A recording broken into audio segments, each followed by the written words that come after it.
करेंगे question number exercise 1.6 है, उसका हम करेंगे क्वेश्चन नंबर 4। ठीक है। The third angle of an isosceles triangle is 16 degree less than the sum of two equal angles. इसमें क्या बता रहे हैं कि जो थर्ड एंगल है आइसोसेलेस ट्राइंगल का, जो हमारे पास दो इक्वल एंगल्स दिए हुए हैं उनके सम से 16 डिग्री जो है वो कम है। ठीक है। Find three angles of triangles के जो एंगल्स हैं तीन, वो हम लोगों ने फाइंड आउट करने हैं। ठीक है। तो हम इस क्वेश्चन को जो है वो सॉल्व करते हैं। इसमें हमें जो है वो आइसोसेलेस ट्राइंगल जो है वो ऐसी ट्राइंगल को कहते हैं, ये हम लोगों की जो है वो क्या है, ट्राइंगल बन गई है। ठीक है। आइसोसेलेस ट्राइंगल वो होती है जिसके दो ऑपोजिट जो एंगल्स होते हैं वो सेम होते हैं। ठीक है। उनकी जो है वो एंगल्स जो हैं वो सेम होते हैं। सपोज ये हमारे पास एक एक्स एंगल है और ये हमारे पास एक्स एंगल है, तो ये दोनों एंगल जो है वो सेम होंगे। ठीक है। इनकी जो लेंथ है, इनका एंगल जो है वो सेम होगा। इसको आइसोसेलेस ट्राइंगल कहते हैं। टू ऑपोजिट्स एंगल्स जो हैं वो सेम होंगे तो वो आइसोसेलेस ट्राइंगल कहलाती है। अब क्वेश्चन की तरफ चलते हैं। क्वेश्चन में बता रहे हैं the third angle of an isosceles triangle is 16 degree less than the sum of two equal angles. में बता रहे हैं कि दो जो हमारे पास इक्वल एंगल्स हैं, ठीक है, उनका जो सम है वो 16 डिग्री जो है वो कम है थर्ड एंगल से। ठीक है। जो थर्ड एंगल हमारा बनता है वो कह रहे हैं कि जो थर्ड एंगल है वो जो हमारे पास दो इक्वल एंगल हैं उनके सम के 16 डिग्री से कम है। तो हम क्या लिखेंगे, थर्ड एंगल सपोज हमारे पास जो है ये है y। ठीक है। तो थर्ड एंगल हमारा ये बन गया। मैंने जो सेम इक्वल एंगल हैं उनको मैंने x का नाम दे दिया और जो हमारा थर्ड एंगल है उसको मैंने y का नाम दे दिया। तो हम इसको कैसे लिखना स्टार्ट करेंगे, late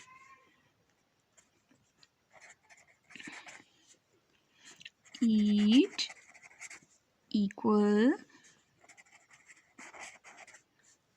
equal angle be the x। ठीक है। जो हमारा दोनों इक्वल एंगल जो हमारे हैं वो हम लोगों ने उनको क्या कह दिया, x कह दिया। ठीक है। एंड थर्ड एंगल हमारा बी y। जो हमारा थर्ड एंगल होगा वो हमारा किसके इक्वल, मैंने बता दिया y के इक्वल है। ठीक है। तो अकॉर्डिंग टू द कंडीशन जो हमें क्वेश्चन में बता रहे हैं, अब हम क्या लिखते हैं, अकॉर्डिंग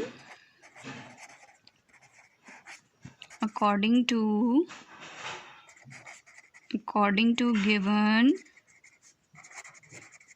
कंडीशन कि हमें जो क्वेश्चन में कंडीशन बताएगी उसके मुताबिक हमारा क्वेश्चन क्या बन जाता है। जो हमारा थर्ड एंगल है, थर्ड एंगल मैंने उसको क्या नेम दिया हुआ था, वो आए थर्ड एंगल हमारा, देखिए x और x को हम प्लस करेंगे, एक एंगल हमारा x है और सेकंड एंगल भी हमारा x है जो इक्वल एंगल है। ठीक है। उन दोनों का सम हमारा क्या हो जाता है, 2x हो जाता है। तो हमारे जो है इक्वल एंगल का जो सम है वो हमारा 16 से क्या है, कम है। तो मतलब हम -16 कर देंगे और इसको अब हम जो है इक्वेशन के फॉर्म में ले आते हैं। इस तरह से मैं करती हूँ कि 16 को उस तरफ ले जाते हैं और y को इस तरफ ले आते हैं। ठीक है। से -16 है, उधर आके पॉजिटिव 16 हो गया, 2x इधर पॉजिटिव y है तो उधर जाके -y हो गया। ठीक है। इसको अब मैं सीधी एक इक्वेशन की फॉर्म में लिखूँगी 2x minus y equal to 16। ये मेरी एक इक्वेशन बन गई है, ठीक है। उसके बाद देखिए आप लोगों को पता होगा कि जो भी हमारी ट्रायंगल होती हैं उनके एंगल्स का जो अंदर हमारे एंगल्स होते हैं उनका सम हमेशा जो है वो 180 डिग्री के इक्वल आता है, ठीक है। तो मतलब कि एक एंगल है एक्स है, फिर एक एंगल एक्स है और एक एंगल जो है वो हमारे पास वाई है। इन तीनों का सम हमारा जो है वो 180 डिग्री है। क्योंकि हमें इसमें सिर्फ एक ही कंडीशन बताई गई है, ठीक है। तो इसको हमने सेकंड कंडीशन को हम लोगों को ख़ुद मालूम होनी चाहिए और उसको जहन में रखते हुए हम लोगों ने इस्तेमाल करना है। तो अब हम ये नहीं लिखेंगे कि अकॉर्डिंग टू द कंडीशन, क्योंकि हम लोगों को वो नहीं बताई हुई। अब हम लिखेंगे वी नो डैट कि हम जानते हैं, ठीक है, कि हम ट्रायंगल के अबाउट जानते हैं कि तीनों एंगल्स का जो सम होता है वो हमेशा किसके इक्वल आता है, 180 डिग्री के इक्वल आता है। तो देखिए एक एंगल हमारा जो था वो एक्स है, सेकंड एंगल भी हमारा क्या है, एक्स है, और जो थर्ड एंगल था वो मैंने इसको क्या बताया हुआ था, वाई। तो इन तीनों का सम हमारा किसके इक्वल आ गया, 180 डिग्री के, ठीक है। तो अब इनको क्या करते हैं, एक्स और एक्स प्लस हो जाएगा, तो 2x plus y equal to 180। तो ये हमारे पास जो है वो सेकंड इक्वेशन बन गई है, ठीक है। अब हम इन दोनों इक्वेशंस को जो है वो एक साथ लिख देते हैं। 2x minus y equal to 16, 2x plus y equal to 180। अब इसको हम लोग क्या करते हैं, मैट्रिक्स की फॉर्म में लिख लेते हैं। मैट्रिक्स की फॉर्म में 2 -1 फिर 2 1 और एक्स वेरिएबल हमारे पास कौन से यूज़ हो रहे हैं, x and y equal to 16 and 180। ये हमारे पास ए, ये हमारे पास एक्स और ये हमारे पास बी हो गया, ठीक है। अब हम क्या करते हैं, हम इसको पहले इन्वर्जन मेथड के थ्रू करते हैं, ठीक है। हमें मालूम है इन्वर्जन मेथड में हम लोगों के पास जो है वो A x equal to B, तो x equal to A inverse B हो जाता है। ये हमारे पास इक्वेशन ए का नाम दे देते हैं, ठीक है। अब हम क्या करेंगे, हम लोग ए इनवर्स में आप लोग, हमें पता है कि ए इनवर्स में हम लोगों को adjoint of A and determinant of A find out करना है। सबसे पहले हम क्या करते हैं, determinant of A find out कर लेते हैं। Determinant of A find out करने के लिए हम बार्स का यूज़ करते हैं। Determinant of A find out करने के लिए बार्स का यूज़ करेंगे। तो हमारा मैट्रिक्स क्या था, 2 -1 2 एंड 1। डायगोनल वालों को मल्टीप्लाई करते हैं, 2 multiply by 1 minus -1 multiply bye 2, 2 1 0 2 minus minus plus 2 1 0 2। ये हमारा क्या हो गया, 4 नॉट इक्वल टू 0। तो इट इज़ नॉन सिंगुलर, कि ये नॉन सिंगुलर है। इसका क्या मतलब है कि हम इस क्वेश्चन को आगे सॉल्व कर सकते हैं, ठीक है। अब हम क्या करेंगे, adjoint of A find out करेंगे। Adjoint of A find out करने के लिए हमारा जो मैट्रिक्स है, डायगोनल की हम वैल्यूज़ को क्या कर देते हैं, चेंज। देखिए 1 को मैं ऊपर ले गई, 2 को मैं नीचे ले आई, और जो हमारे पास बाकी जो दोनों वैल्यूज़ होती हैं उनकी हम साइन चेंज कर देते हैं। -1 है तो इसको +1 और इसको -2 कर दिया है, ठीक है। अब हम क्या करते हैं, पुट वैल्यूज़ इन इक्वेशन ए, ठीक है। इक्वेशन ए में वैल्यूज़ पुट करते हैं, x equal to A inverse B. x में क्या हो गया, x और y। ए में अब हम ए इनवर्स में हमारा देखें क्या था formula, adjoint of A divided by determinant. Adjoint of A हमारा 1 1 -2 एंड 2, ये माइनस भी है साथ, ठीक है। और डिटर्मिनेंट ऑफ ए हमारा क्या आया था, डिटर्मिनेंट ऑफ ए हमारा ये है 4। और बी की वैल्यू हमारी क्या थी, ये देखें 16 एंड 180, 16 180। इसको अब हम इस तरह लिख देते हैं 1/4 1 1 -2 2 16 180। अब हम इनको मल्टीप्लाई कर लेते हैं, जिस तरह से हम 1 multiply by 16, 1 multiply by 16 plus का sign 1 multiply by 180, square bracket close, फिर -2 मल्टीप्लाई बाई 16 प्लस का साइन 2 मल्टीप्लाई बाई 180। ठीक है, आप लोगों को याद होगा मैंने बताया था कि ये हमारी वैल्यू सेम होती हैं, तो इसका क्या मतलब होता है कि हम लोगों ने मल्टीप्लिकेशन सही की है। 1/4 16 1 ज़र 16 प्लस 180 1 ज़र 180। ठीक है, फिर देखें 16 2 ज़र 32 हो जाता है, और माइनस 32 प्लस का साइन 180 को 2 से मल्टीप्लाई करते हैं, 180 को 2 से, 2 0 ज़र 0, 2 8 ज़र 16, 2 1 ज़र 2 और 3, 360। फिर 1/4 180 में 16 को प्लस करें, 6 एट इज 196, और इसके बाद माइनस प्लस माइनस 360 में हम लोग क्या करते हैं, 360 में से 32 को माइनस करते हैं, 10 में से 2 को माइनस किया तो 8, 5 में से 3 को माइनस किया 2 और 3 एज इट इज़ 328 आ गया। ठीक है, अब इसके बाद जी हमारे पास क्या वैल्यूज़ आई थी, 1/4 इक्वल टू 196 328। तो अब हम क्या करते हैं कि इनको 196/4 328/4 इनको हम मल्टीप्लाई अंदर ले जाते हैं 4 को। ठीक है, तो कटिंग करते हैं, 4 1 ज़र 4, 4 4 ज़र 16, 3 यहाँ चला गया, 4 9 ज़र 36, 4 1 ज़र 4, 4 8 ज़र 32 और 4 2 ज़र 8। तो हमारे पास x और y क्या आ गया, 49 एंड 82। ठीक है, तो क्या करेंगे, एक एंगल x हमारे पास 49 डिग्री हो गया, और सेकंड एंगल भी हमारे पास जो है वो 49, क्योंकि हमें बताया था ना कि वो दोनों जो है वो इक्वल एंगल हैं। तो देखें इक्वल, और y हमारे पास जो थर्ड एंगल था वो हमारा 82 डिग्री आ गया। ये मेथड ऑफ इन्वर्जन के थ्रू हम लोगों ने किया है। अब हम क्या करते हैं, method of Cramer,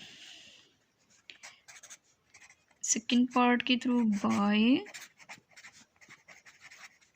Cramer's rule. ठीक है, अब हम क्रैमर्स रूल के थ्रू करते हैं।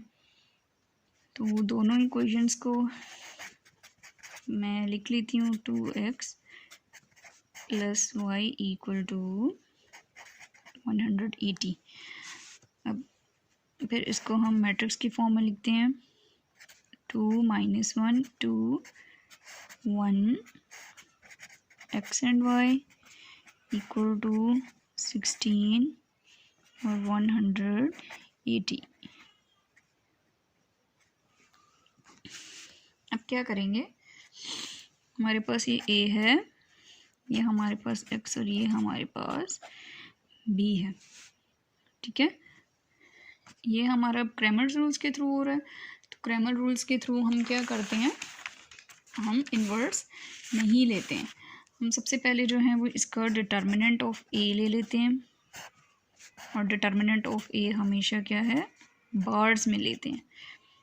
तो 2 मल्टीप्लाई बाई 1, डायगनल को मल्टीप्लाई करेंगे -1 को 2 से मल्टीप्लाई किया, 2 1 ज़र 2, 2 1 ज़र 2, माइनस प्लस 2, 2 और 2 क्या हो गया 4, नॉट इक्वल टू 0, इट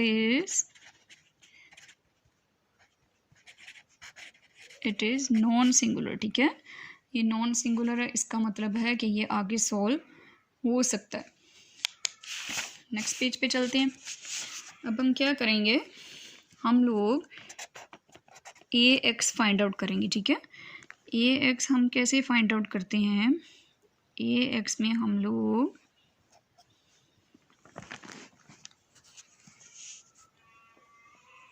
क्या करते हैं, जो हमारा मैट्रिक्स का फर्स्ट कॉलम है, मैट्रिक्स का जो फर्स्ट कॉलम है उसको हम स्किप करके जो हमारा मैट्रिक्स बी है उसकी वैल्यू पुट करते हैं। ठीक है, ये हमारे पास 16 और 180 को हम इस जगह पे पुट करेंगे तो हमारे पास क्या आ जाएगा, ए एक्स आ जाएगा। ठीक है, इस फर्स्ट कॉलम को स्किप करेंगे, उसकी जगह हम लिख देते हैं 16 एंड 180 और बाकी -1 और 1 हम लोगों ने एज इट इज़ रहने दिए।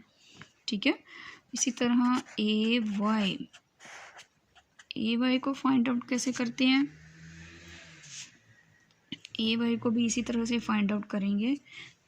इसमें हम क्या करेंगे, सेकंड कॉलम को स्किप करके 16 और 180 पुट आउट करेंगे। ठीक है, तो इधर क्या करते हैं 2 2 एज इट इज़ और सेकंड कॉलम में हम 16 एंड 180 पुट आउट करते हैं। अच्छा, अब हम लोगों ने एक्स फाइंड आउट करने का हमारा फॉर्मूला होगा A x divided by determinant of A, और वाई फाइंड आउट करने का फॉर्मूला होगा A y divided by determinant of A. ठीक है, तो अब हम इनको डिटर्मिनेंट की फॉर्म में लिख लेते हैं, 16 -1 180 1 divided by determinant of A हमारा क्या आया था 4। इसी तरह y को भी वैल्यू पुट कर देते हैं, 2 16 2 180 divided by determinant of A हमारा क्या था 4। अब ऐसा करते हैं, पहले हम x को सॉल्व करते हैं। ठीक है, इसका डिटर्मिनेंट ओपन करते हैं, 16 मल्टीप्लाई बाय 1 माइनस का sign -1 multiply by 180 divided by 4, x equal to 16 1 ज़र 16 माइनस क्या हो गया प्लस 180 1 ज़र 180 डिवाइडेड बाय 4, 180 में 16 को प्लस करते हैं, 180 में 16 को प्लस करें तो हमारे पास क्या आ जाता है 196। ठीक है, 196 divided by 4, x equal to 4 1 ज़र 4 4 4 ज़र 16 4 9 ज़र 36 49 हमारे पास x की वैल्यू आ गई। इसी तरह अब हम y के वैल्यू फाइंड आउट करते हैं, y का डिटर्मिनेंट ओपन करते हैं। ठीक है, 2 मल्टीप्लाई डायगनल वालों को मल्टीप्लाई करेंगे, पहले 2 मल्टीप्लाई 180 माइनस का sign 16 multiply by 2 determinant of A क्या था 4, y इक्वल टू 180 को 2 multiply by 2 determinant of A क्या था 4, y इक्वल टू 180 को 2 से मल्टीप्लाई करते हैं तो हमारे पास क्या आ जाता है 360, 16 2 ज़र 32 माइनस का साइन। ठीक है, 360 में से 32 को माइनस करते हैं, 360 में से 32 को माइनस करते हैं, देखिए 10 में से 2 गया 8, 5 में से 3 माइनस किया तो हमारे पास 2 और 3 as it is 320 divided by 4। अब हम फिर कटिंग करते हैं। 4 1 ज़र 4, 4 8 ज़र 32, 8 बचा, 4 2 ज़र 8, y इक्वल टू 82। तो देखें एंगल, एक एंगल है उसको भी 49, सेकेंड एंगल x जो इक्वल था वो भी 49, और y हमारा जो थर्ड एंगल था वो 82 डिग्री आ गया। ठीक है, ये हम लोगों ने क्रेमर्स रूल्स के थ्रू भी जो है वो क्वेश्चन सॉल्व कर लिए। इस तरह क्वेश्चन नंबर 4 जो है वो हमारा कंप्लीट हो जाता है।